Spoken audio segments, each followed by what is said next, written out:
Primeiro, bom dia, gente, estarem presentes aqui na Biocon Brasil. Em nome da Inovatrix, cumprimento a todos. É uma honra e uma satisfação estar aqui para apresentar um pouco da minha visão, os desafios e a minha missão ali dentro do ramo da biometria. A biometria hoje é um tema extremamente relevante para a sociedade e ela tem moldado as nossas relações sociais. Eu preciso do controle. Então, a gente sabe que a biometria ela tem um papel hiper relevante nessa revolução tecnológica atual, seja para controle de acesso, para confirmação de identidade, para prevenção de fraude e até mesmo na relação que a gente tem como sociedade humana. Então, a relação de pessoas com pessoas através do meio digital ou não, mas a biometria, daqui a pouco eu vou falar um pouco do histórico, no meio digital com o meio digital e da interação da pessoa, do indivíduo com o meio digital. E a biometria, dentro dessa seara, ela traz para a gente duas coisas super importantes, que é uma confirmação da identidade, ou seja, você confirma a pessoa, o indivíduo que você está ali se relacionando, e também traz a segurança nessa era digital. Então, eu costumo falar ali que essa biometria tem moldado também a forma como a sociedade interage. Então, hoje eu digo que a identidade ela é a base da sociedade e a identidade também é a base da economia global, da economia digital. Sem a identidade seria muito complicado. No mundo global, a gente ter essa segurança e nessas inter-relações. Então, vou fazer um histórico de como a biometria tem se relacionado conosco com o passar dos anos. 500 anos antes de Cristo, os babilônios eles depositavam as impressões digitais em peças de argila. E isso para, quando eles firmassem contratos comerciais uns com os outros, eles tivessem essa garantia, essa confirmação de identidade. A gente não sabe se eles, de fato, sabiam que uma fingerprint era possível você confirmar uma identidade ou se era alguma coisa subconsciente. Eles apenas acreditavam que essas características individuais, esses formatos diferentes das pontas dos dedos, conferiam essa identidade. Mas fato é que eles se preocupavam com a confirmação da identidade individual. Se eu trouxer isso mais para trás ainda, em tempos pré-históricos, era importantíssimo você reconhecer seus amigos, seus inimigos, a que sociedade, a que tribo você pertence. Então, era inconsciente a sua análise biométrica, porque você reconhece o outro através da face, da forma de andar, da forma de se vestir, da forma de falar. Isso era importante para a sua sobrevivência. Então, eu trago e faço uma correlação com um conceito, puxando para a minha área da biologia, que é o aprendizado social. Em animais sociais, a gente tem aprendizados entre populações. Se uma população adquiriu um conhecimento, vamos supor que os babilônicos adquiriram esse conhecimento, que é a fingerprint, a impressão digital, ela confere uma identidade individual, por isso eles conferem robustez aos contratos assinados através da deposição da impressão digital nos seus contratos. Uma outra população, os sumérios ou brasileiros, latino-americanos, eles podem aprender com isso e não precisam passar por todo o processo. Eles já aprendem esse conhecimento e aplicam, acreditando que aquela população já passou pelo processo de aprendizado. Então, você não precisa errar de novo para aprender.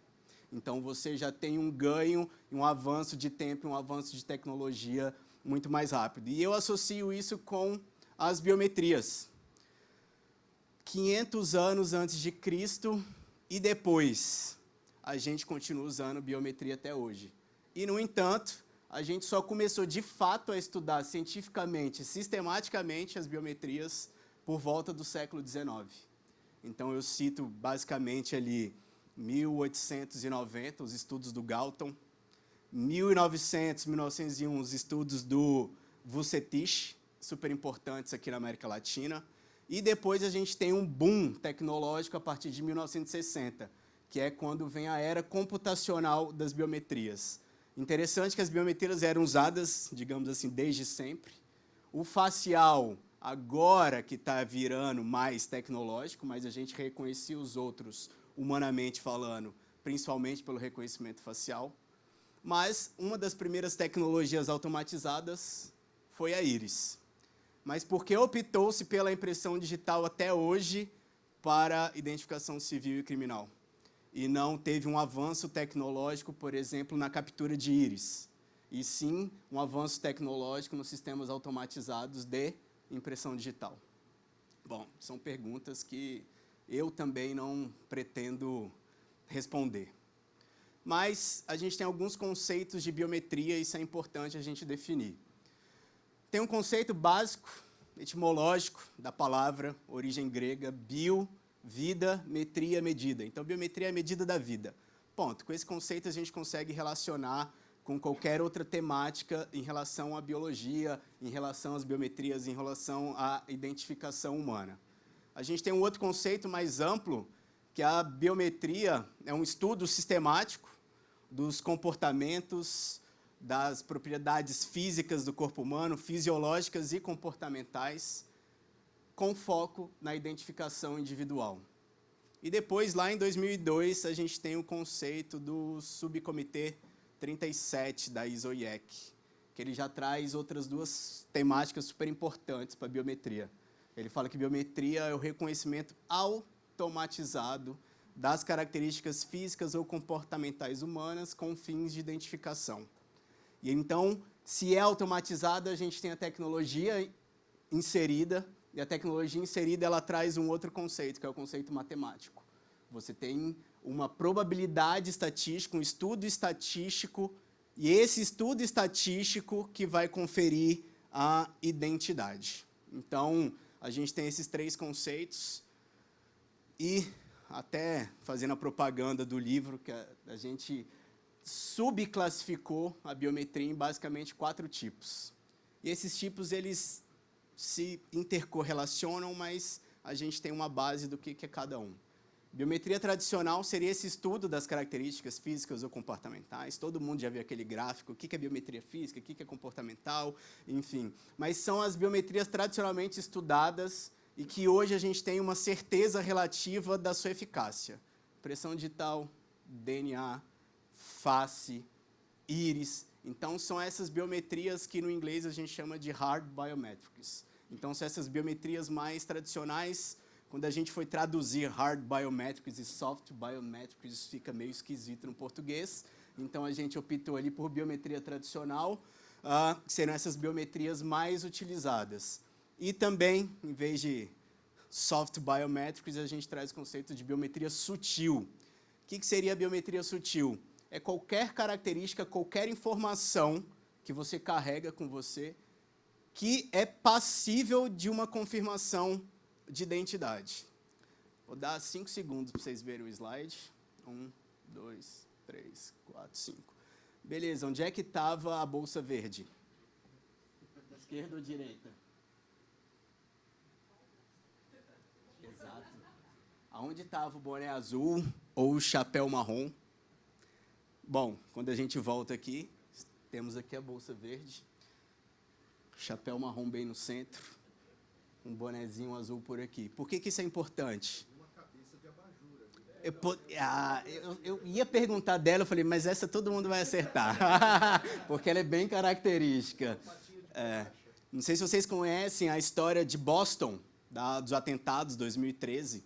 Então, a gente tinha um hipersistema nos Estados Unidos de driver license, e a foto do FBI já dos suspeitos, depois de um tempo, e esse sistema não foi capaz de identificar um dos autores, ainda que ele estivesse com 2 fotos na base da CNH deles.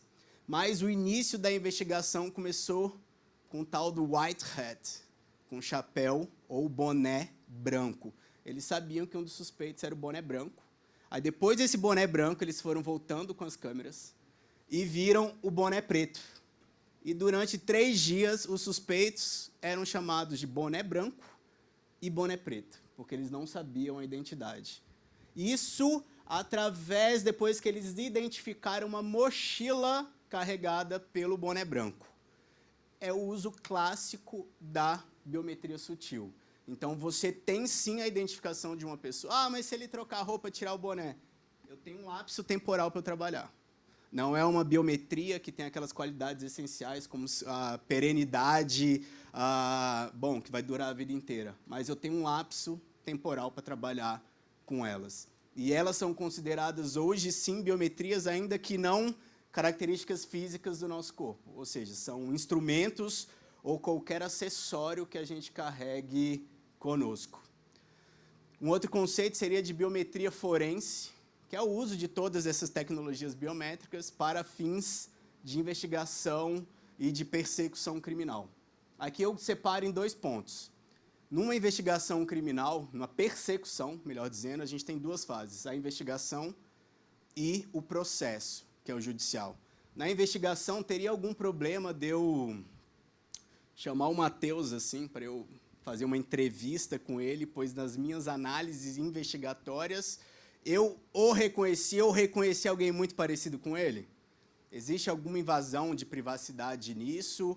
E da invasão de privacidade dele, daqui a pouco a gente vai falar mais um pouco, e do direito da segurança da sociedade, existe algum problema em relação a isso?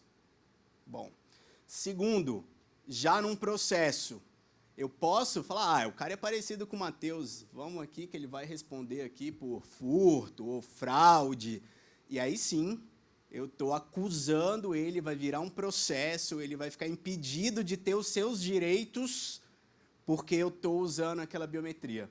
Então, a gente trabalha muito bem com essas 2 fases. As certezas, as estatísticas em cada fase, elas são relativas e a gente pode entender o porquê. E depois a gente tem a biometria onipresente. Isso aí é culpa de vocês. Brincadeiras à parte. Que é a gente reconhecer uma pessoa, identificar uma pessoa onde quer que ela esteja, através de características biométricas ou não. Como assim? Eu acordei de manhã, falei, Alexa, quero um pão quentinho, um pão francês. Aonde tem perto de mim? Ah, em tal lugar. Aí eu mandei a mensagem para minha esposa e falei, estou saindo mais cedo porque eu vou comprar o pão e já trago o café. Cheguei, liguei meu GPS para ir até a padaria. Lá eu passei meu cartão de crédito. Qual é a chance de não ser eu, com a análise de tudo isso, que está passando aquele cartão de crédito? De ser alguma pessoa que acordou, falou com a minha Alexa, mandou mensagem para minha esposa, pegou meu carro, o meu GPS, o meu celular e está passando meu cartão. Sem ao menos eu ter...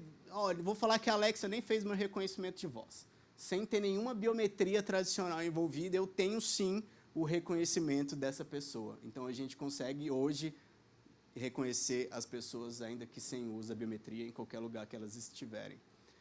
E eu sempre gosto de separar aqui os 2 conceitos maiores aí envolvidos com a biometria, que seria o uso civil e o uso criminal, né? Então, a gente tem essas 2 diferenças, que no uso civil, a gente tem relações entre pessoas físicas, entre pessoas jurídicas ou entre essas 2. Então, a gente precisa preservar os dados, privacidade dos dados, tanto da pessoa jurídica quanto da pessoa física. Na criminal, eu tenho a adição de um fator, que é a sociedade, que também é um direito constitucional. Assim como a sua proteção de dados, a sua privacidade, também a gente tem um direito constitucional de uma segurança, de uma sociedade segura, justa, equitativa e etc. Então, eu consigo cercear o bem individual para o bem da sociedade. Eu costumo dizer, eu vejo também muitos colegas, tanto de empresas privadas como funcionários públicos também, falando de banco criminal e banco civil. Eu não gosto dessa definição, isso é uma opinião minha, Ramon. Para mim é banco biométrico, a gente está mexendo com biometria. O uso é civil ou o uso é criminal. Vai depender de qual é o meu objetivo em relação ao uso daquela biometria. Então, a gente tem diversos desafios. Primeiro, LGPD. A LGPD de Segurança Pública está sendo ainda formatada. A gente já tem a LGPD que, nas relações privadas, que ela diz basicamente, vou acelerar, proteção dos dados e privacidade. Como é que as empresas ou o poder público ele vai lidar com isso? E um segundo tema que eu acho que chama mais atenção ainda, que está em discussão, por exemplo, hoje no Congresso, que é o uso ou não de câmeras. nas ruas. Então, uma coisa muito estudada é o viés. Porque o facial não funciona muito bem em populações negras. Porque o facial não distingue tão bem mulheres. Porque a polícia vai abordar aquele fulano, mas foi por preconceito, que o preconceito veio lá do sistema. Eu já separo, tem o erro do sistema e tem o erro do procedimento policial. Então, existem essas duas coisas. E aí eu passo a batata quente para vocês. Como é que o sistema de vocês está lidando através com esses vieses? E passo a bola para vocês, mas eu já respondo. É parceria público-privada. O público, ele tem as normas, os regulamentos e as políticas públicas. A empresa privada tem expertise, a empresa privada tem o investimento, a empresa privada tem evolução tecnológica. Um não anda sem o outro e os dois juntos conseguem, de fato, contribuir para uma sociedade um pouco mais justa e equitativa. Bom, e falando de direitos sociais, a biometria está estritamente ligada aos direitos sociais, e vou dar um exemplo só do Brasil. Está acabando meu tempo, mas vamos. Eleitoral, a gente sabe, não preciso nem falar mais. Hoje, do Bolsa Família, os direitos sociais, a gente está inserindo cada vez mais a biometrias para prevenção de fraudes e duplicidade. A gente tem a segurança pública, que sempre atuou com as biometrias, e também temos aí uma gestão melhor de qualquer sistema, seja de acesso ao hospital, acesso ao SUS, acesso a qualquer programa social. Se for feito através da biometria, a gente tem uma gestão muito mais eficiente, muito mais econômica e muito mais justa. E depois, já caminhando aí para o final da minha apresentação, o que a gente tem visto? Como a biometria está moldando e complicando ou não a nossa relação de sociedade, a gente tem visto, principalmente após a pandemia, um acréscimo dos crimes cibernéticos. Saiu semana passada o relatório da segurança pública e no mundo esse crime cresceu mais de 300% nos últimos 2 anos. Então, a gente vê uma crescente, porque você garante o anonimato pela internet, a pessoa usa criptografias para ela ser cada vez mais anônima, servidores, dark web, deep web, enfim, e o alcance global. Então, eu consigo cometer crimes em qualquer lugar do mundo e, por isso, a cooperação internacional é extremamente importante hoje. E dentro da cooperação internacional, não adianta eu perguntar lá para a Colômbia, aqui para o Paraguai, e aquela biometria ele demorar 2 anos para responder, ou me mandar um arquivo NIST que o meu WABES não lê, ou me mandar um JPEG, um TIFF, enfim. É por isso que a gente tem os padrões de interoperabilidade. Os sistemas, é muito importante que isso funcione. Vocês não têm noção do quanto essa interoperabilidade é importante para a gente. Não é nem a interoperabilidade de eu entrar no seu sistema através do meu... Não. Se eu exportar um arquivo, que esse arquivo seja lido no meu WABES e vice-versa, isso já é um avanço enorme. Falando de imigrantes, eu acho que esse vai ser um problema mundial muito grande e cada vez mais complexo. Então, o controle de fronteiras, e é essencial o uso de biometria para isso. Tanto essa migração legal, quanto uma migração ilegal, que a gente tem o tráfico de pessoas e o contrabando de pessoas, né? O tráfico é quando a pessoa não quer ser traficada, óbvio, e o contrabando é porque ela paga, por exemplo, para um coiote para ela ir para outro país. Em ambos os casos, a gente tem que identificar quem é vítima, quem é agressor. Por quê? Porque eu não gosto nem de ver essa cena. Quem tem filho dói mais um pouco. Então, além dessas parcerias ou da economia digital com base em identificação biométrica, eu também me preocupo com isso. De como a biometria está em relação com a nossa sociedade, o que a gente pode fazer com a biometria para que a nossa sociedade melhore. E evitar, por exemplo, esse tipo de coisa. Um outro assunto que a gente tem muito em voga hoje são os crimes cometidos com abuso sexual infantil, cometidos pela internet. E o desafio é o seguinte, ninguém mostra a cara. Ninguém bota o dedo e mostra as impressões digitais nesses crimes cibernéticos. Mas, por vezes, a gente tem partes do corpo. Então, lembra lá da biometria sutil? A gente tem casos reais, fica para uma outra, que a gente conseguiu identificar esses agressores através do dorso da mão, da análise de características do dorso da mão, da análise de tatuagem, da análise de tamanho do pelo, comprimento do pelo, quantidade de pelo, cicatriz, cor da pele e por aí vai. Para mim, se eu fosse apostar no âmbito criminal, eu estudaria isso. Questão de reconhecimento de pessoas através de biometrias sutis de partes do corpo. Então, porque o crime está cada vez mais cibernético e ninguém mostra mais a cara na internet, é sempre no anonimato.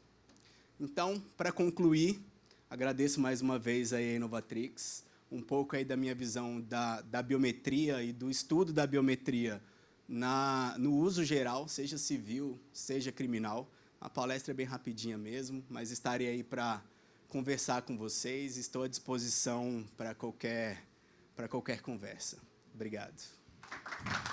Excelente. Não foi rapidinha, não. Foi ótima. Vocês não gostaram, gente? Muito legal, né? Todos os pontos. Então, agora o Ramon ainda fica com a gente um pouquinho. Vamos sentar, porque temos sessão de perguntas e respostas, como eu falei no início. Se ainda não deu... enfim, ao longo da apresentação foi tão boa que ainda não passou a pergunta, o comentário, por favor. Vamos lá. Bom, Ramon, você concorda com a vigilância contínua em áreas públicas através da biometria facial? Legal essa pergunta, né? Não. Veja bem. Concordar não, mas, ao mesmo tempo, eu não tenho que concordar com nada, porque isso já é uma realidade. A gente já vive isso. Então, a diferença é você saber que você está sendo vigiado ou você fingir que não sabe. Então, essa vigilância ela é feita, seja numa esquina que você tem uma padaria e ela tem ali a sua câmera apontada. O meu medo é a proteção desses dados. Porque se eu tenho uma câmera de uma padaria de todos os condomínios que tem aquela câmera externa e todo mundo facilmente hackeia e pega aqueles dados, para mim esse é um problema. De todo mundo, meu problema é entrar em qualquer academia, prédio, dentista, entregar lá a minha impressão digital, entregar a minha foto, e eu não sei como é que é a segurança daquele dado, em que computador que está, em que base de dados está, é um computador que ele, de repente, usa ali para o dia a dia, para o trabalho. Então, é o uso que me preocupa, e não a questão delas estarem presentes ou não. Maravilha. Bom, essa pergunta está muito boa também. Você tem medo da biometria onipresente? Nossa! Eu acho que a gente não tem nem noção de onde isso vai parar, na verdade. O medo seria pouco. Então, sim, a resposta é bem crua, sim, porque a gente não tem o controle do que essas big techs têm de controle nosso. Então, e são cada vez controles mais controláveis por eles, digamos assim. Então, sim, tenho bastante medo disso. Bom, então a gente já ficou com medo também aqui. Vamos lá. Quais os principais padrões de interoperabilidade usados hoje no mercado? Isso é bem legal, como você falou muito, né, bateu muito nessa tecla ao longo da sua apresentação. Acho que realmente também o nosso público quer saber aqui. Certo, eu acho que hoje, no mercado de biometria mundial, a gente tem basicamente o NIST, tendo as padronizações, que o NIST é um órgão americano, mas ele também tem a parceria europeia dele, que é o ISO e o IEC, né? Então, para mim, esses são os fundamentais. Então, a gente tem lá o padrão NIST, e o padrão hoje está quase saindo, né, pela NIST, o XML. E, bom, se quiser usar algum diferente, a gente também tem o padrão do FBI, né, o IBTS, salvo engano. Então, eu acho que é um pouco por esse lado. Os padrões proprietários, eles são legais, são importantes, muito quando a gente usa o nosso sistema, e o nosso sistema é igual o Macintosh, né? Ele anda redondinho com o nosso iPhone, anda redondinho com o Mac, com a Apple TV, mas a gente também precisa dessa conexão externa. Então, a gente tem esses padrões internacionais. Maravilha. Um dos desafios é o reconhecimento incorreto de um indivíduo. O que está sendo feito para minimizar isso? Que você comentou, né? Por exemplo, o Matheus, né? Que você comentou. Eu acho que ele é parecido com alguém suspeito, então, de alguma forma, vou deixar ele aqui em stand-by, vai que é a pessoa certa. Mas, né? Então, acho que isso é bem importante mesmo. Acho que aqui a gente pode colocar 2 pontos, né? Primeiro, que a gente tem visto crescente no mercado, que são sistemas multibiométricos. Para mim, esse é o principal ponto. Então, a gente não ficar dependente de uma biometria só para fazer essa análise. Então, e que seja, no exemplo do Matheus ali, que eu não vou ter a impressão digital dele, por exemplo, eu não vou ter uma coleta de íris a 100 metros de distância, mas a biometria sutil eu tenho. Então, eu tenho outros tipos de análise para fazer em relação àquela pessoa. E eu acho que o mercado ainda será dependente durante algum tempo, aí a resposta é de vocês, né, da dependência de um especialista de estar olhando aquele resultado. Então, por muitas vezes, o sistema é automático, mas para esses casos, principalmente casos criminais, porque tem oclusão, as imagens não são boas, a gente tem um sistema automatizado. O sistema nos ajuda a fazer uma análise. Então, seriam esses 2 pontos. E excelente o que você falou, que são várias etapas, né? Você faz um check em várias ferramentas, porque aí minimiza muito o impacto final. Exatamente. Né? Perfeito, vamos lá. Ramon, você acredita que haverá legislação mais incisiva sobre o uso de biometria, dado que ela está sendo usada com tanta frequência? Com certeza. Isso com certeza absoluta, né? A gente começou com a LGPD agora, e eu acho que essas restrições, ou pelo menos os normativos em relação à biometria, eles vão vir mais específicos. Então, a gente está aguardando agora a LGPD de segurança pública, que eu acho que ela vai especificar mais um pouco o tipo de biometria usada e aquela questão. Então, a gente já tem num texto base, por exemplo, falando de biometria facial. Sendo que na LGPD geral, a gente não tem, a gente só tem a palavra biometria. Ou dados biométricos, na verdade, é a frase ali que existe, né? A gente não tem essa definição de quais biometrias podem ser usadas ou não. E eu acho que as outras biometrias elas vão percorrer o mesmo passo a passo do DNA. Então, a gente tem a criação do Banco Nacional de Perfil Genético, depois a gente teve uma alteração na coleta de DNA para fins criminais, depois uma alteração na coleta de DNA para bancos penitenciários. Então, eu acho que as biometrias vão seguir esse passo e cada uma vai ter seu próprio normativo. E no caso, assim, né, como ainda é novidade, é isso que você falou, por isso que tem tantas alterações no processo, no meio do caminho, porque está acontecendo agora, né? Exatamente. Pega o facial antes da pandemia e pós-pandemia. Outra coisa. É outro sistema, é completamente diferente. Excelente. Ramon, que tipo de hábitos você tem para se proteger de um mau uso de sua biometria? Nenhum.